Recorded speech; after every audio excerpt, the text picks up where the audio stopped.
Well, those were updates coming in from Bihar that we have consistently been bringing to you right here on India Today. And with that, we are shifting our focus to the national capital now. As winter is approaching, thick smog has engulfed the national capital.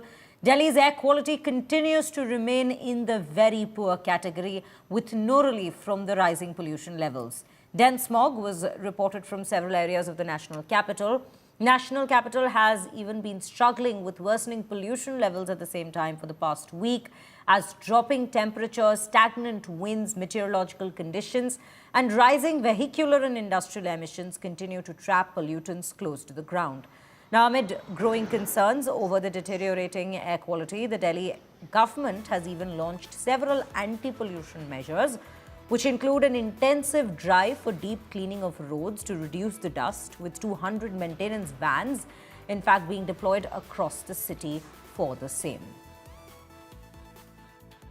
As the temperatures continue to plummet in the national capital region, so does the air quality of the city. This morning, the air quality has been recorded as 335 according to the CPCB, which is still under very poor category. And if you look at the AQI monitors across, it's in the hazardous level of 446.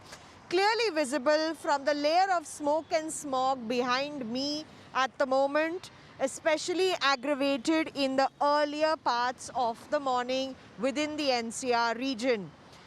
The temperatures are going to be dropping in the coming days as well by about 2 to 5 degrees, which is going to trap the particulate matter within the Delhi NCR region to the surface, making it difficult for people to breathe once again in the national capital region.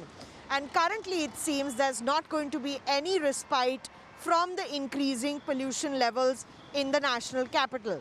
With Rohit Mishra, Milan Sharma for India Today.